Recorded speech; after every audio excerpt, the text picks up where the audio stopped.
hadis yang selalu kita dengar lah. Tapi kita nak bincang insyaAllah mudah-mudahan. Sebagai pengulangan mudah-mudahan. Iaitu kata Nabi kebersihan. Ataupun sebahagian orang diterjemah bersuci. Boleh juga. Sebahagian daripada iman. Alhamdulillahirrabbilalamin. Amma ba'da. Pertama dan selamanya kita bersyukur kepada Allah Subhanahu Wa Taala atas segala nikmat, rezeki, kesihatan, kebaikan, al-afiyah, kesejahteraan yang Allah berikan kepada kita semua. Alhamdulillah ala kulli halin wa ni'mah. InsyaAllah muslimin dan muslimat yang dirahmati Allah Ta'ala, mudah-mudahan pertemuan kita pada pagi ini diberkati oleh Allah Subhanahu Wa Ta'ala insyaAllah. Dan sukalah saya untuk kongsikan satu hadis Nabi SAW bagi kita mengisilah cuti umum kita ni insyaAllah. Satu hadis yang diriwayatkan oleh Imam Muslim. Mudah-mudahan dapat sama-sama kita bincang, kita memahami hadis ini. Kita lihat syarahan ahli ilmu berkenaan hadis ini. Dan yang lebih penting mudah-mudahan dapat sama-sama kita beramal insyaAllah.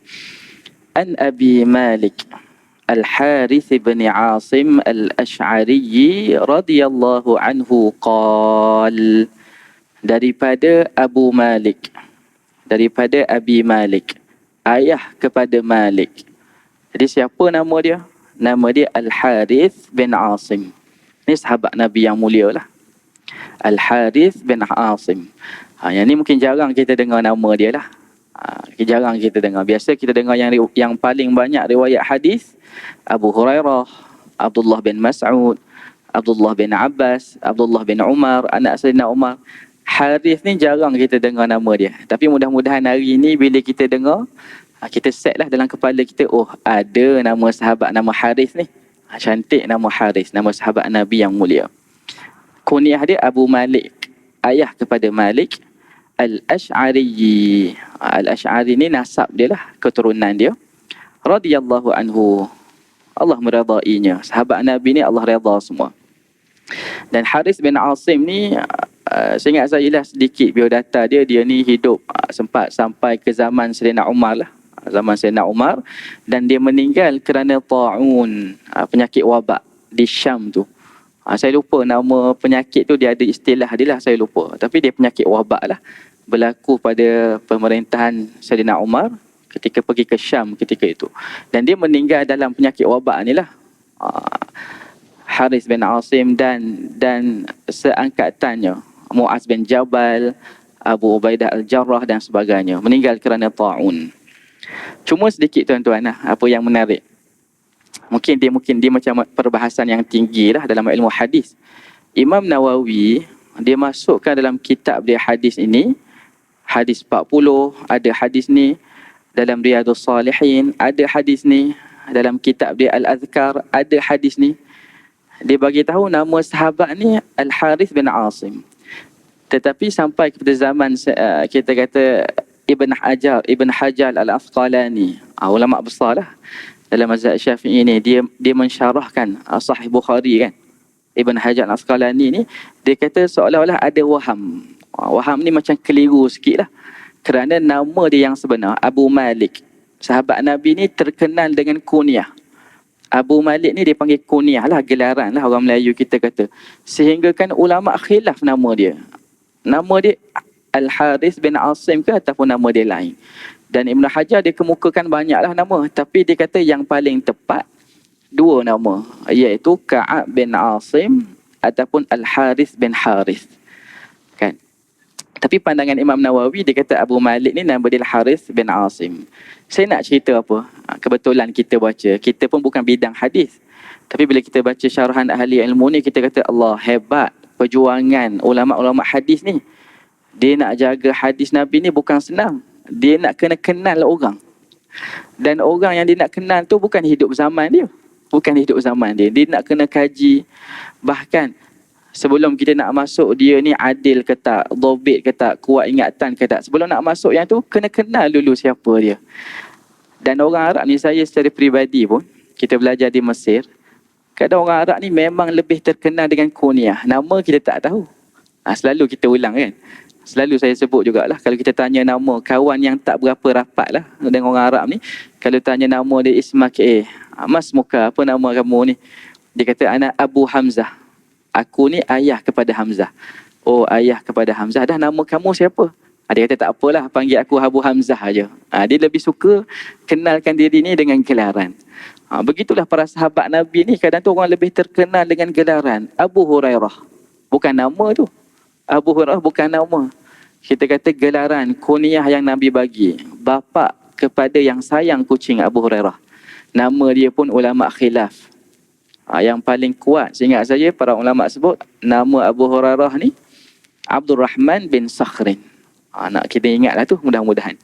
Abu Hurairah ni paling banyaklah kita dengar nama dia sebab dia paling banyak riwayat hadis. Kita selalu sebut dah yang tu. Okey, ada pun hadis yang kita bincang pada pagi ni riwayat kalau ikut Imam Nawawi nama dia Harith bin Asim. Kalau ikut Al-Imam Ibn Hajar nama dia Ka'ab bin Asim. Tak apalah, itu dari sudut itu perbahasan ilmu hadis lah. Kita dari sudut saya nak sebut mudah-mudahan kita iktiraf. Kita berterima kasih lah dengan perjuangan ulama-ulama hadis ni. Nak jaga hadis Nabi dengan cara kenal seorang-seorang perawi itu. Bukan mudah. Okey, Al-Asy'ari nasab dia lah. Keturunan dia radhiyallahu anhu. Dia berkata, Qala Rasulullah sallallahu alaihi wasallam at-tuhuru syatrul iman. Hadis yang selalu kita dengar lah. Tapi kita nak bincang insyaAllah mudah-mudahan. Sebagai pengulangan mudah-mudahan. Iaitu kata Nabi kebersihan. Ataupun sebahagian orang diterjemah bersuci. Boleh juga. Sebahagian daripada iman. Dan saya secara peribadi saya suka. Kita kata satu hadis tu kita baca banyak syarahan ahli ilmu. Banyak syarahan ahli ilmu. Bahkan dalam kitab hadis 40 tu, zaman kita belajar di Mesir dekat 10 kita beli syarahan kepada hadis 40 tu. Pada hadis yang sama, para ulama syarah hadis yang sama. Dan saya bila kita duk baca ni tuan-tuan, rupa-rupanya syarah hadis 40 tu lebih daripada 100 ada. Yang kita sempat beli pun 10 baru. Para ulama sebut ada lebih daripada 100 syarahan. Menunjukkan satu hadis Nabi tu kita kata mukjizat. Yang ni syarah begini, yang ni syarah begini. Jadi kalau kita dengar hadis yang sama pun mungkin Ustaz minggu lepas pun dah dengar hadis ni Ustaz. Ustaz hari ni Ustaz ulang yang tula. Mudah-mudahan ada manfaat yang lain lah, mudah-mudahan. Okey. Saya nak kongsi yang pertama, ada beberapa pandangan ahli ilmu lah. Bila mana Nabi kata kebersihan sebahagian daripada iman, yang pertama kata maksud kebersihan kat sini ialah bersih daripada syirik. Bersih daripada syirik. Dari sudut batin kita lah, i'tiqad kita. Kerana Allah sebut dalam Al-Quran, innamal musyrikuna najasun. Sesungguhnya orang-orang musyrik ini, orang-orang kafir ini, dia najis. Allah sebut. Tapi bukan najis ni lah dari sudut kita sentuh orang bukan Muslim batal air salat, bukan begitu. Najis ni dari sudut i'tiqad. Kerana dia menyekutukan Allah, najis itu. Maka maksud Nabi kata bersih-bersih kat sini, mesti bersih daripada syirik. Sebagian ulama' kata begitu. Dan satu lagi sebahagian ahli ilmu dia sebut makna kebersihan kat sini wuduk lah. Yang ni selalu kita pakai lah. Sebab tu sebahagian terjemahan kita lihat dia akan terjemah bersuci. Bukan kebersihan, dia sebut bersuci, maksudnya bersuci kita ambil wuduk ni. Angkat hadas kecil ataupun hadas besar sebahagian daripada iman dia kata. Dan dia kata salat ni kita nak melakukan salat. Nak melakukan salat ni dia iman. Bila mana kita solat fardu, solat sunat, iman kita bertambah.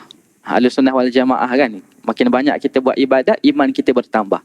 Jadi solat ni dia satu, kita kata bertambahnya iman. Nak sempurnakan solat, mesti dengan bersuci. Mustahil dapat sempurnakan solat, melainkan dengan bersuci, ambil wuduk tu. Jadi sebahagian ulama' kata berwuduk ni sebahagian daripada iman. Okey, ataupun secara mudah saya buat khulasah beginilah. Banyak takrifan ahli ilmu. Secara mudah kita ambil maksud at-tuhur yang Nabi sebut ni adalah kebersihan dari sudut hissi dan maknawi. Maknawi ni apa? Kebersihan dari sudut batin kita ni yang kita tak nampak dalam diri kita. Kena bersih daripada syirik, bersih daripada nifaq, munafik, bersih daripada perasaan yang tak baik, sum'ah, ujub dan sebagainya. Itu maksud bersih yang Nabi sebut. Kita pakai umum tuan-tuan. Jadi hadis ni dia boleh masuk banyak tempat lah. Dan yang kedua, secara khulasahnya, masuk kebersihan kat sini, kebersihan dari sudut hissi. Benda yang boleh kita nampak. Maksudnya kekotoran di baju, najis di baju, kita ambil wuduk dan sebagainya lah yang kita nampak tu. Jadi tuan-tuan, muslimin dan muslimat yang dirahmati Allah sekalian, saya nak buat contoh yang mungkin lebih dekat lah dengan kita.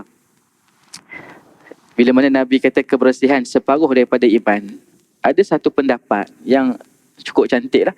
Al-Imam Ibn Attar. Al-Imam Ibn Attar ni ulama besar mazhab Syafi'i, dia murid kanan Imam Nawawi. Jarang orang dengar nama dia, Ibn Attar. Dia murid kanan kepada Imam Nawawi, rapat dia dengan Imam Nawawi ni. Dia nakalkan dalam kitab dia. Dia kata pandangan yang mengatakan kebersihan separuh daripada iman. Apa maksud separuh daripada iman ni? Bila mana kita menjaga kebersihan, pahala maksimumnya boleh sampai separuh daripada iman. Mana kata besar tuan-tuan. Dari sudut kita jaga kebersihan dia, pahala besar. Sehingga para ulama sebut maksimumnya boleh pergi separuh daripada iman, pahala jaga kebersihan. Lepas tu saya nak buat contoh. Kadang tu kita lah, untuk diri saya lah tuan-tuan, kadang kita nak sedekah banyak, tak ada duit sangat. Nak bangun ibadat, ini ibadat yang besar lah ni, sedekah. Bangun malam, kita ni kuat tidur, payah nak bangun malam. Dalam bab solat pun kita ni jarang, puasa pun payah nak puasa. Tapi tuan-tuan, Allah ni dia rahmat dah untuk hamba-hamba dia. Dia bagi banyak pintu kebaikan. Antaranya tuan-tuan yang paling mudah, kita jaga kebersihan. Kan, kebersihan diri kita, nak mari solat, tempat solat kita, kan. Sebab tu kebetulan dengan ni lah, kita sekarang ni Piala Dunia kan. Kalau tuan-tuan ada lihat yang Jepun lawan Jerman tu, Masya Allah. Bukan masalah bola tu, selepas daripada perlawanan tu, kita kata hebat penyokong-penyokong Jepun ni. Dikuntik semula sampah-sampah tu, ada satu gambar yang viral kan. Bukan perlawanan tu.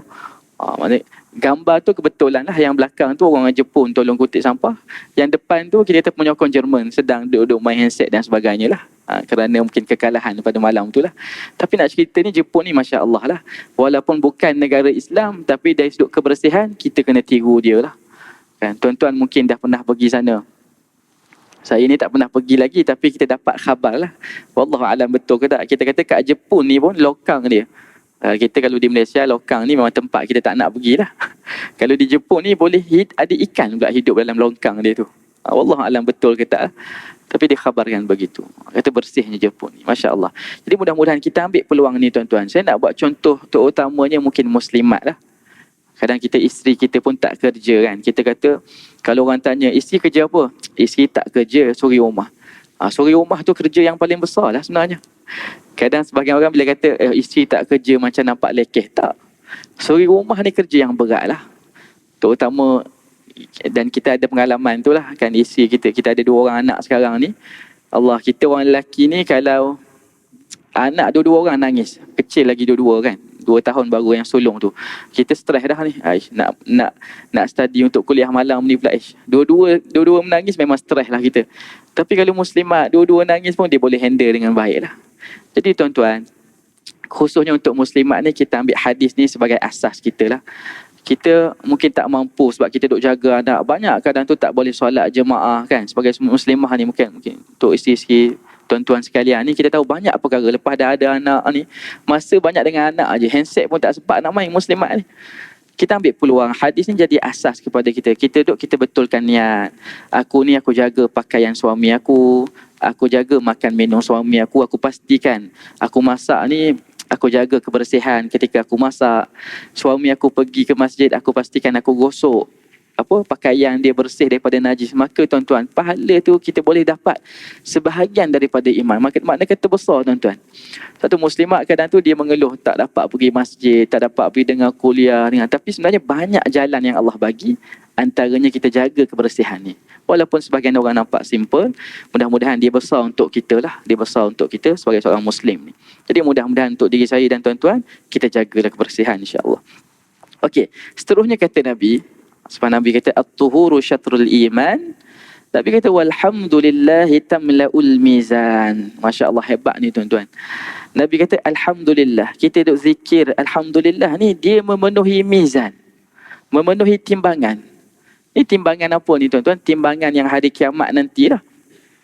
Bukan timbangan di dunia ni. Allah sebut dalam Al-Quran, wa nadha'ul mawazinal qista liyaumil qiyamah. Dan kami akan mengadakan timbangan yang adil pada hari kiamat. Ayat Al-Quran. Bukanlah nak menunjukkan kalau tak ada timbangan pun Allah tahu tuan-tuan, kita ni banyak mana amalan kita, banyak mana kejahatan kita, tak perlu timbangan. Tetapi Allah nak sebut adilnya Allah ni, rahmatnya Allah ni. Allah nak bagi kita lihat sendiri lah. Dan Allah sebut timbangan itu timbangan yang adil pada hari kiamat. Fala tuzlamu nafsun syai'a. Tidak akan ada seorang pun dizalimi, teraniaya. Wa in kana mithqala habatin min khardalin ataina biha. Allah kata walaupun amal itu seberat biji sawi. Allahu Akbar. Kita tak tahulah biji sawi ni besar mana tuan-tuan. Muslimat mungkin tahulah, selalu masak. Besar biji sawi. Kalau amal kita berat biji sawi pun Allah kata ataina biha. Aku akan datangkan dan timbang amalan itu. Wa kafa bina hasibin, dan cukuplah kami ni sebagai penghitung. Masya Allah tuan-tuan. Tapi hadis ni Nabi kata mizan ini, ucap Alhamdulillah tamla'ul mizan. Kita zikir Alhamdulillah ni memenuhi timbangan. Mudah-mudahan tuan-tuan, timbangan kita ni, amal kita ni taklah seberat biji sawi. Kerana dalam hadis Nabi ni, Nabi bagi zikir yang mudah untuk kita. Sebab tu tuan-tuan, saya selalu peringatkan diri saya lah. Kita duk baca hadis ni kan, kita akan nampak bahawa amalan yang Nabi buat ni dia simple, dia mudah untuk kita amalkan. Dan saya selalu sebut sebahagian orang, bukan semua, sebahagian orang Melayu ni, kadang bila dia minta doa dengan ustaz, dia minta zikir dengan ustaz, kadang ustaz bagi yang simple. Subhanallah, alhamdulillah, wala ilaha illallah, Allahu Akbar. Ustaz, kita tahu dah yang ni ustaz. Kita kalau boleh, orang Melayu ni dia faham bila amalan ni dia mesti banyak, dia mesti berat. Dan kalau bab zikir ni dia mesti payah nak sebut. Orang Melayu dia faham begitu. Kalau payah nak sebut ni, hebatlah zikir ni. Sebahagian orang, payah nak hafal ni, hebat tak? Kita kena letak dalam kepala kita tuan-tuan, zikir yang Nabi ajarlah yang terbaik. Dan Nabi ajar kita dalam hadis ni, Alhamdulillah. Alhamdulillah. Kenapa tuan-tuan dia memenuhi timbangan? Kita akan bincang nanti. Kenapa dia memenuhi timbangan? Dan secara asasnya dalam bab zikir, selalu ustaz-ustaz kita sebutlah, zikir yang paling baik ni, kita faham makna lah. Lisan kita sebut, kita faham makna, hati kita hadir sekali. Bukan sekadar gerak lisan. So, Alhamdulillah, saya selalu ulang lah makna dia. Kita mungkin paling kurang secara asas kita kena faham lah, segala puji bagi Allah kan. Alhamdulillahirabbil alamin, itu segala puji bagi Allah, Tuhan sekalian alam. Tapi kalau kita nak masuk lebih detail makna dia ni, Masya Allah lah. Para ahli ilmu dia letak kita duk baca Alhamdulillah, alif lam dekat depan tu. Kalau kita belajar bahasa Arab, para ulama tafsir pun dia sebut alif lam dekat al tu, Alhamdulillah tu, al dipanggil alif lam li istighraqiyah, alif lam yang mentenggelamkan. Sebab tu sebenarnya hakikatnya bila mana kita puji Allah ni tuan-tuan, dia kita kena hadir perasaan, dia mentenggelamkan segala pujian yang ada di dunia tu. Hebat zikir tu. Mana kata kalau kita puji manusia ni, di dunia ni kita puji manusia, mungkin ada sebab dia kan, nak suruh undi ke, contoh nak suruh puji kan, kita duk puji dia, nak suruh dia puji semula, ataupun kita nak balasan. Tapi kalau kita puji Allah ni tuan-tuan, kita kata Allah ni maha, tak adalah pujian yang lebih hebat. Kita kata bila mana kita puji Allah ni, dia mentenggelamkan segalanya. Alhamdulillah, Alhamdulillah. Jadi Alhamdulillah, mudah-mudahan kita perbanyakkan, kita baca dengan faham makna. Sebab tu tuan-tuan, kadang tu kita buat Alhamdulillah yang Nabi ajar ni mudah, dan memang kita buat pun hari-hari lah. Selepas solat paling kurang kita ada 33 kali kan. Saya ingatkan diri saya lah terutamanya, kalau boleh kita jangan tinggal yang ini. Dan Nabi bagi kelonggaran lah. Dalam banyak riwayat, kita zikir selepas solat tu subhanallah 33, Alhamdulillah 33, Allahu Akbar 33. Nabi bagi kelonggaran. Dalam riwayat yang lain, kadang tu buat 10 boleh je. 10, subhanallah 10, Alhamdulillah pun 10. Mudah-mudahan kita tak tinggal tuan-tuan. Allahu Akbar 10 pun ada. Ada riwayat sebut 25 boleh, 25. Mudah-mudahan tuan-tuan. Kita kata sebab itulah sebahagian tempat kita kata, ataupun untuk diri saya sendirilah, makna kata kita kalau kita ada kerja pun tak apalah kita bangun. Selepas solat tu kalau kita bangun, bukanlah nak menunjukkan dia tak berzikir, tak. Kerana luas agama ni, rahmat. Kita tengah berjalan pun boleh berzikir. Paling kurang kita tak tinggal Alhamdulillah 10 kali. Paling minimal lah itu 10 kali. Subhanallah 10 kali. Walaupun kita tak duduk bersama jemaah lain bersama imam, kita tak tinggal yang ni insyaAllah. Kerana besar makna Alhamdulillah ni. Okey. Dan Nabi sambung lagi tuan-tuan, apa yang menarik, yang saya nak kongsi fokus kita pada pagi ni, Nabi sebut lagi Dan sebagian tuan-tuan tahulah hadis ni, Nabi kata wa subhanallahi walhamdulillah. Nabi ulang sekali lagi alhamdulillah tu. Nabi kata zikir subhanallah ni, maha suci Allah, walhamdulillah, segala puji bagi Allah, tamla'ani au tamla'u ma bainas sama'i wal ard. Ucapan subhanallah, alhamdulillah, tamla'ani, memenuhi, ataupun tamla'u. Yang ini tuan-tuan, saya nak sebut amanahnya sahabat Nabi ni. Masya Allah, dia menjaga hadis-hadis Nabi ni. Yang ini dia kata tamla'ani au tamla'u, memenuhi ataupun memenuhi. Makna dia sama je, tapi dia keliru. Nabi sebut yang mana? Nabi sebut tamla'ani ke tamla'u ma bainas sama? Yang mana Nabi sebut? Kan dua kalimah tu. Kata para ulama makna dia sama, menunjukkan amanahnya para sahabat ni jaga hadis ni. Allahu akbar. Di situ makna dia. Nabi kata subhanallah alhamdulillah ni memenuhi di antara langit dan bumi. Allahu akbar. Langit dan bumi ni kita tak tahulah luas mana kan. Bahkan para ahli ilmu sebut hadis ni secara zahir, bila mana memenuhi langit, langit ni kita tahulah dia ada lapisan dia. Dia ada lapisan ni. Maknanya kata hadis ni bila kita sebut subhanallah walhamdulillah, memenuhi langit yang tertinggi tuan-tuan. Secara umumnya kita boleh pakai begitu. Jadi besarlah zikir subhanallah alhamdulillah ni. Cuma saya nak ambil kesempatan dalam riwayat yang lain, biasa yang perlu kita selalu amal, Nabi letak 4 serakai lah. Subhanallah alhamdulillah wala ilaha illallah Allahu akbar. Saya pesan pada diri saya tuan-tuan, jangan kita tinggal zikir 4 serangkai ni. Kerana saya setakat kita jumpa ni dekat ada lebih 10 riwayat Nabi lah, 10 riwayat hadis tentang zikir subhanallah alhamdulillah wala ilaha illallah Allahu akbar. Kita kalau ada masa lapang zikir yang ni tuan-tuan. Dalam riwayat Nabi sebut lebih aku cintai daripada terbitnya matahari. 4 lafaz zikir ni lebih aku cintai daripada terbitnya matahari. Dalam riwayat yang lain Nabi kata ini ucapan yang paling Allah suka selepas mana Al-Quran. Dalam riwayat yang lain Nabi sebut bila kita sebut 4 perkara ni tuan-tuan, tak akan diampunkan dosa-dosa kita walau sebanyak buih di lautan. Allahu akbar.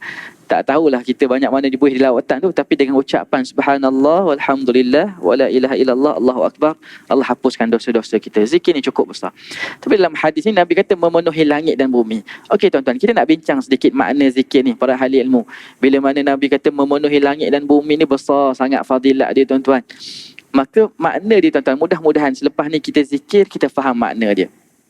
Paling asas sekali kita tahu terjemahan dia. Kalau orang tanya subhanallah makna dia apa, anak kita tanya, paling kurang kita bolehlah jawab subhanallah ni makna dia maha suci Allah. Alhamdulillah makna dia segala puji bagi Allah. Ini asas lah. Kalau kita tanya orang masjid dia pun tak tahu Allah. Kalau orang masjid tak tahu, orang yang tak pergi ke masjid kita kata 2 kali berat lah.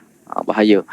Tapi kalau kita nak bincang lebih detail, para ahli ilmu bincang kenapa hebat sangat subhanallah alhamdulillah ni sehingga memenuhi langit dan bumi. Kerana bila kita sebut subhanallah, dia ada 2 perkara penting sebagaimana kita ucap syahadah. Ada 2 perkara penting bila sebagaimana kita ucap syahadah tu tuan-tuan. Kita kata asyhadu alla la ilaha illallah. Kita sebut la ilaha illallah. Tiada Tuhan melainkan Allah. Tiada Tuhan melainkan Allah. Apa 2 perkara penting tu? Yang pertama ada nafi, yang kedua ada isbat. Mudah-mudahan kita sebut ni kita rasa perasaan ni. Kita duk ucap syahadah ni, yang pertama kita nafi dulu Allah. Kita nafi Allah ni tiada Tuhan. Nafi-nafi tu tiadalah, la nafi. Dalam ilmu tajwid dia panggil mak ta'zim kan. Nak ta'zim dan Allah ni. La ilaha illallah, panjang harakat kat situ. Kita menafikan mula-mula dalam, sebab tu dalam agama ni dia mula dengan nafi dulu. Nafi, tiada Tuhan. Tiada Tuhan yang layak disembah, yang layak diibadahi dengan sebenar-benarnya illallah. Kita isbatkan kecuali Allah. Illallah, kecuali Allah yang maha pemurah, kecuali Allah yang maha esa. 2 kriteria ni ada dalam syahadah yang kita ucap. Begitulah bila mana tuan-tuan sebut subhanallah walhamdulillah, ada 2 kriteria tadi. Yang pertama kita nafi dulu. Kat mana nafi dia? Bila ucap subhanallah ni, bila ucap subhanallah alhamdulillah ni, kita nafi dulu Allah ni maha suci. Sebab tu subhanallah makna yang mendalam dia apa tuan-tuan? Maha suci ni kita duk sebut maha suci apa? Maha suci Allah daripada segala kekurangan. Atau kita nafi dulu. Allah ni tak ada kekurangan. Nafi dulu tuan-tuan. Nafi Allah tak ada kekurangan. Bahkan para ahli ilmu bincang detail lah. Tak ada kekurangan dari sudut nama dia, sifat dia, perbuatan dia, hukum hakam dia, tak ada kekurangan. Sebab tu jangan tuan-tuan, jangan sesekali kita pertikaikan hukum Allah ni. Hari ni kita lihat ada mungkin orang-orang muda kita di media sosial ni, kadang tu bahaya tuan-tuan, kita lihat macam terpengaruh dengan fahaman liberal lah. Kita duk lihat kadang tu, kita pernah dengar satu ni, pernah dengar satu lah orang Malaysia kita, dia sebut, dia kata hukum hudud potong tangan ni tak relevan. Sedang itu jelas hukum Allah Ta'ala. Dan kita kena nafikan tiada kekurangan dalam hukum Allah ni. Tapi dia boleh kata hukum hudud ni, potong tangan ni dia tak relevan dah, dia kata. Kerana apa? Hujah dia kerana apa? Hari ni kalau kita potong tangan pencuri, hari ni maju dah teknologi, ada tangan palsu. Kan? Kita kena potong tangan tu, dia buat tangan palsu, dia mencuri pula lagi. Dia kata tak relevan dah hukum hudud. Bahaya tuan-tuan. Ucapan sebegini boleh jatuh hukum kufur lah. Boleh jatuh iman tu. Dia ingat kalau kena potong tangan tu orang nak mencuri. Kita kata memang orang tak berani nak mencuri. Dan sebab tu tuan-tuan, kita dari sudut mungkin kita sebagai pemimpin tak dapat laksana tu, itu yang kedua. Yang pertama kena tanam dalam diri. Hukum Allah ni hukum yang terbaik. Laksana itu yang kedua lah. Kan? Maksudnya tak dapat laksana itu satu masalah yang kedua. Kita tak boleh, bila tak boleh laksana, kita cari dalil-dalil. Tak relevan, tak bagus, tak sesuai. Kita cari dalil-dalil, ini tak bagus. Sebab tu kita sucikan Allah ni dari sudut nama dia tak ada kekurangan. Sifat-sifat dia tak ada kekurangan.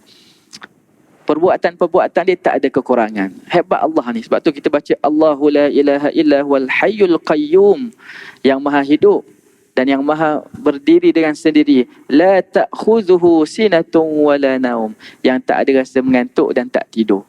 Kita hebat setara mana kita pun, kita jaga 3 hari memang letih dah. Kita tak tidur 3 hari tuan-tuan, letih sangat dah. Memang tak betul lah kita ni. Tapi Allah ni tak ada sifat mengantuk, tak ada sifat kekurangan dia, Masya Allah. Dan dia dari sudut hukum hakam dia tak ada kekurangan. Ni kita kena nafi dulu Allah. Kita bukan nafi Allah tu, kita nafi Allah dari segala kekurangan. Bahkan pada ahli ilmu kita nak begini tuan-tuan. Untuk diri saya, bila kita ucap subhanallah ni, kita nafi Allah ni daripada 3 perkara. Maha suci Allah daripada yang saya sebut tadi lah, nama dia, sifat dia, perbuatan dia, dan hukum hakam dia tak ada kekurangan daripada 3 perkara. Mana kata tuan-tuan sebut subhanallah ni maha suci Allah, yang pertama sekali Allah ni maha suci dia daripada sifat kekurangan. Ini kita bincang dah. Mustahil Allah bersifat dengan sifat kekurangan.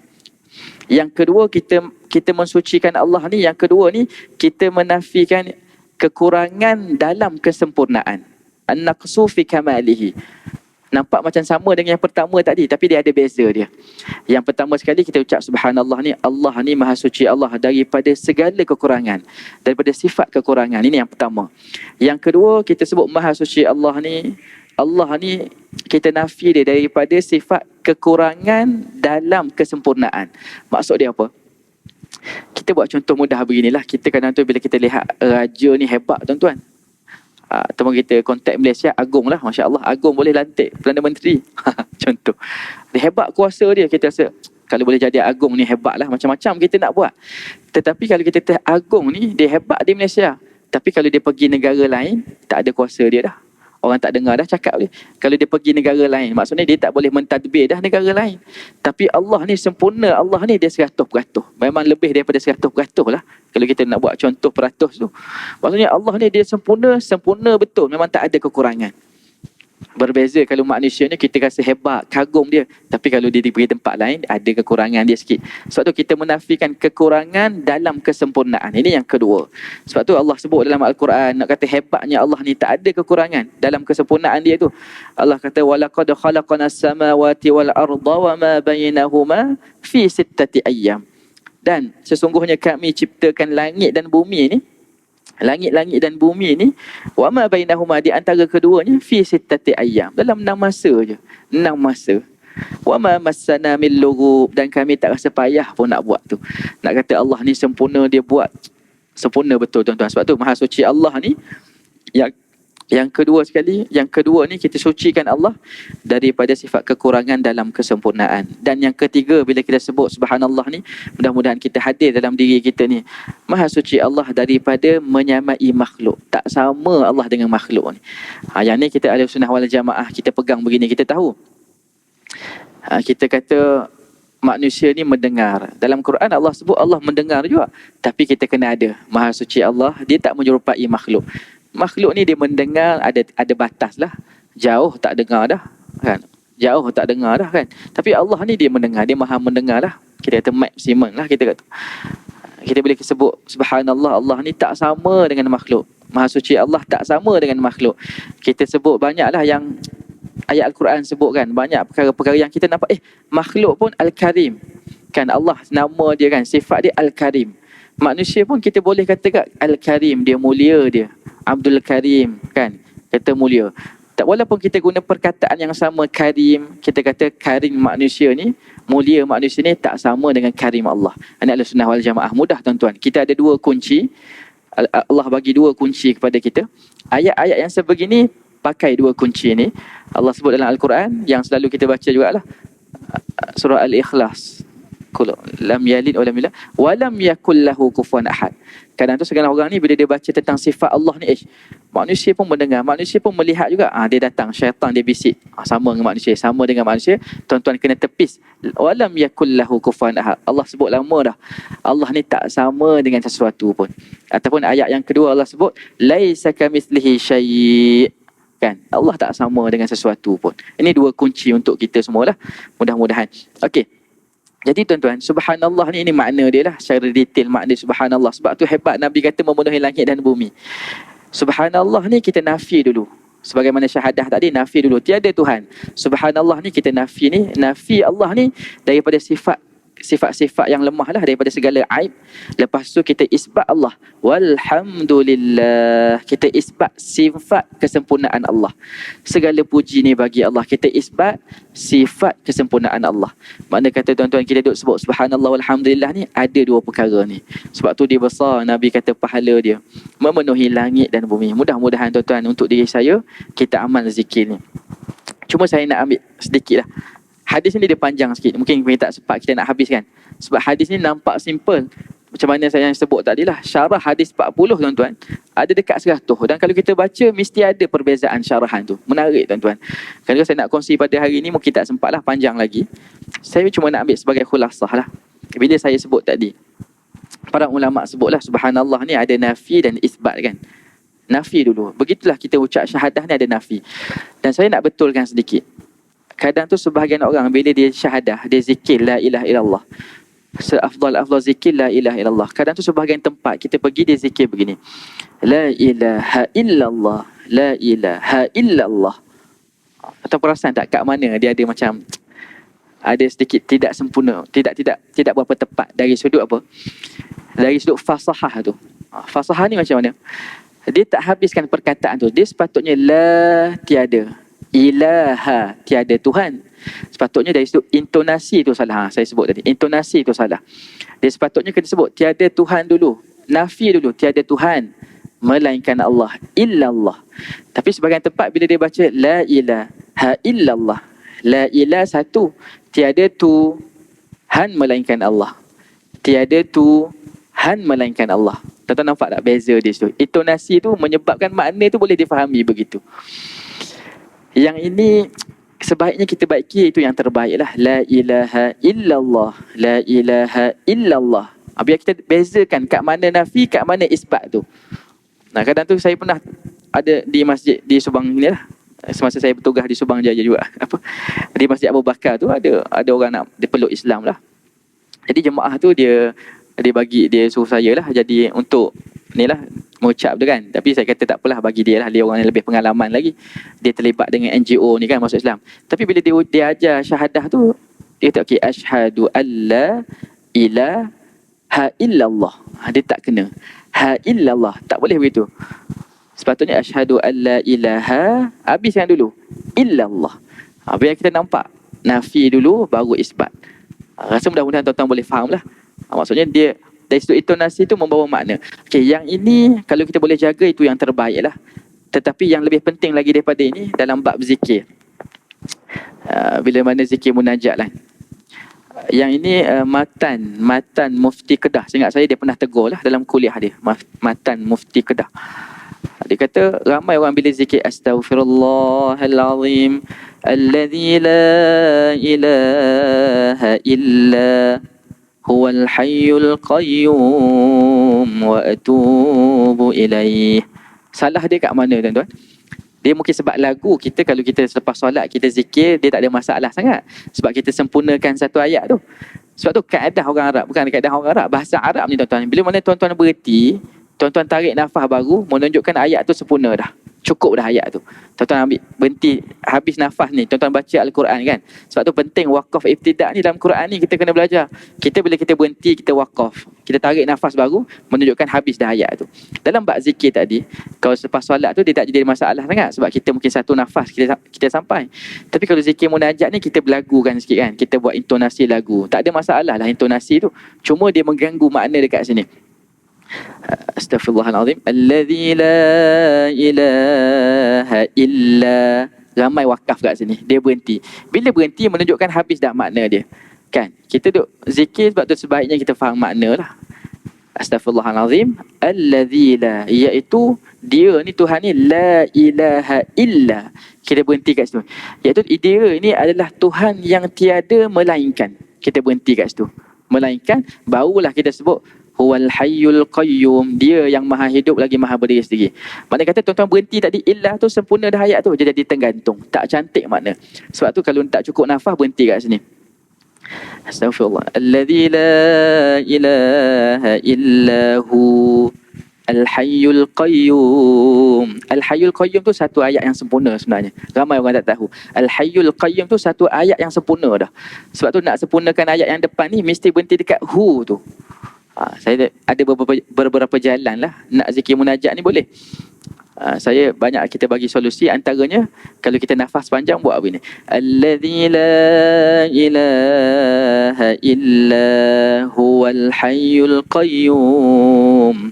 Maknanya kata jangan kita berhenti nak tarik nafas baru kat situ. Illa tu boleh lah buat intonasi zikir munajat yang, sebab zikir munajat ni famous sangat lah kan. Kita selalu, semua orang tahu lagu dia. Boleh dah buat tu. Tapi kalau boleh, kalau nafas panjang, jangan berhenti, tarik nafas baru. Sebab kaedah dia kalau kita berhenti, tarik nafas baru, dia jadi dah sempurna dah makna tu. Kalau kita kata ayat bahasa Melayu ginilah.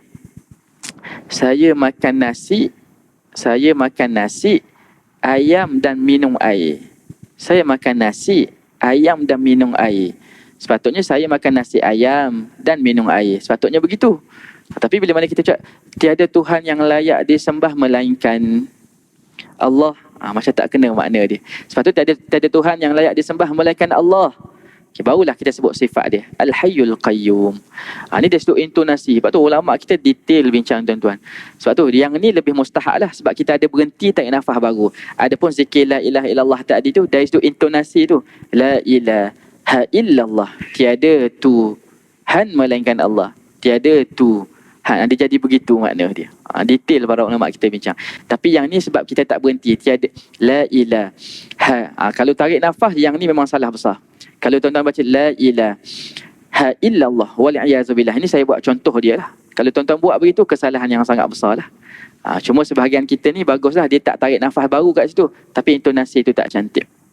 Sebagai penutup, saya nak buat contoh yang mungkin mudah-mudahan tuan-tuan lebih nampak lah. Para ulama ni detail dia bincang. Dari situ intonasi pun dibincang.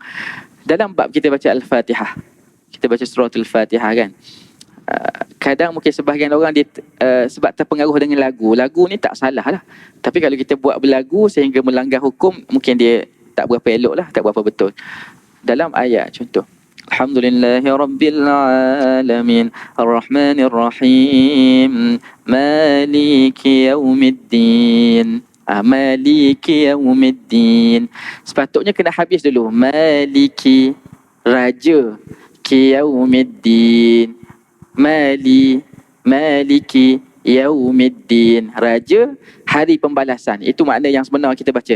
Tapi sebagian orang bila dia intonasi dia mungkin terpengaruh dengan lagu. Maliki yaumiddin. Kaf dekat maliki tu, ki tu bagi bawah, kaf bagi bawah tu dia pasang dekat ayat yang kedua. Maliki yaumiddin. Dari situ intonasi. Tapi kalau orang Arab dengar dia akan faham begini. Sepatutnya maliki, kaf yang bagi bawah tu ki. Tak boleh panjang kat situ, tak boleh panjang. Maliki raja yaumiddin, hari pembalasan. Tapi kalau kita baca maliki yaumiddin, harta aku seperti hari kiamat, hari pembalasan. Jauh makna tu. Sebab kaf ni dia jadi, kalau tuan belajar bahasa Arab, kaf kan, ka tu dia seperti lah, ka yaumiddin, seperti hari pembalasan. Jauh sangat makna pergi. Sebagian orang mungkin dia tak tahu, dia mungkin sebab intonasi dia. Tapi sebenarnya kalau orang Arab dengar ni, tengok dia bagi implikasi lah, makna tu jadi lari. Boleh nampak tuan-tuan, mali, harta mali kiyau. Sepatutnya kita kena habiskan maliki yaumiddin, maliki yaumiddin. Yang ni sebahagian orang kalau yang mungkin terpengaruh dengan intonasi lah, maksudnya dia berlagu, lebihkan lagu, tak jaga bab ni, mungkin akan berlaku kesalahan kat situ. Wallahualam, mudah-mudahan tuan-tuan boleh nampaklah perbahasan tu. Nak kata besarnya subhanallah alhamdulillah ni, dia ada nafi, dia ada isbat. Itu fokus saya pada malam ni, pada pagi ni. Dan seingat saya tuan-tuan, mudah-mudahan seingat kita berhenti di sini dulu. Dan pada kesempatan yang akan datang mudah-mudahan kita dapat sambung lagi hadis ni. Kerana hadis ni dia sebenarnya tak berapa panjang, tapi syarahan ahli ilmu tu. Sebab saya nak ambil peluang lah. Mungkin hadis ni tuan-tuan selalu dengar dah. Dia hadis dalam hadis 40, ada dalam Riyadhus Salihin, ada dalam Al-Adhkar Nawawi, selalu kita dengar. Tapi saya ambil peluang kita nak syarah, mudah-mudahan kita syarah dengan detail. Walaupun kita kata mungkin banyaklah kekurangan tu, tapi saya nak cuba detailkan. Ada kesempatan waktu kita sambung lagi hadis ni. Selepas tu Nabi sambung lagi, Nabi kata wassalatu nur, wassadaqatu burhan, wassabru diyaun. Nabi kata salat itu cahaya, sedekah itu bukti, sabar itu sinaran. Ini boleh timbul persoalan. Okey, sedikit tuan-tuan sebelum kita tutup lah, ada masa sedikit. Nabi kata solat itu cahaya, sedekah itu bukti, dan Nabi kata sabar sinaran. Sabar sinaran ni dia daripada cahaya juga. Sebab sinaran itu orang Melayu lah terjemah. Sebenarnya bila Nabi kata wasabru diyaun, diya ni minan nur, daripada cahaya juga. Kerana tak boleh jadi diya, dia mesti ada cahaya dulu baru jadi diya. Ataupun para ulama kata sabar ini dia cahaya yang sangat terang. Hararah, bihararah. Maksudnya, lepas tu orang tanya, Ustaz, dah solat tu kita kata seutama-utama ibadat dah. Tapi Nabi kata dia cahaya saja. Tapi dalam bab sabar ni Nabi kata dia cahaya sinaran. Takkan sabar lebih hebat? Itu ada perbincangan dia lah. Dan mudah-mudahan kalau ada kesempatan waktu kita sambung habiskan hadis ni insya-Allah. Mudah-mudahan ada kebaikan. Hadis ni riwayat Imam Muslim. Mudah-mudahan ada kebaikan untuk diri saya dan tuan-tuan, dapat sama-sama kita beramal dengan apa yang kita pelajari hadis ni hari ini insya-Allah. Sekali yang baik daripada Allah Taala, sekali yang buruk daripada kelemahan diri saya. Aku qauli hadza wa astaghfirullahal azim. Assalamualaikum warahmatullahi wabarakatuh.